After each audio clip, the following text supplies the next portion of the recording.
સુરક્ષાને લઈને ભારતની આર્મી એ છતાં પણ યુદ્ધ વિરામ બાદ પણ જો આંતરરાષ્ટ્રીય સ્તરે પાકિસ્તાનનો વિશ્વાસ ન કરી શકાય તે વાત ભારત કરતાં વધારે સારું કોણ જાણે છે? આ દુનિયામાં સૌથી વધારે હેરાન કોણ છે? ભારત છે.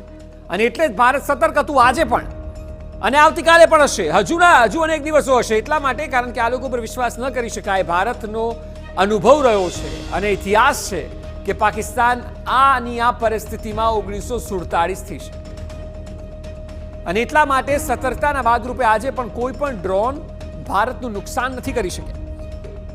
ચાહે કચ્છ, બનાસકાંઠા, પાટણ સહિત ગુજરાતની વાત હોય, ચાહે જેસલમેર સહિત રાજસ્થાનની વાત હોય, ચાહે ગુરદાસપુર સહિત પંજાબની વાત હોય અને ચાહે જમ્મુ કાશ્મીરની વાત હોય, કોઈ જગ્યાએ ડ્રોન 4 દિવસની અંદર નુકસાન નથી પહોંચાડ્યું. હા, એક ગુરદાસપુરમાં જે પડ્યું હતું તેમાં 3 લોકો દાઝ્યા હતા, તેમને હોસ્પિટલ લઈ જવાયા હતા ગઈકાલે.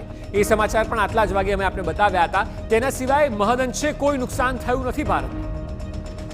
જ્યારે કે ભારતે ઓપરેશન સિંદૂર જ્યારે લોન્ચ કર્યું તેના દ્રશ્યો સવારના હતા, સૌએ જોયા છે.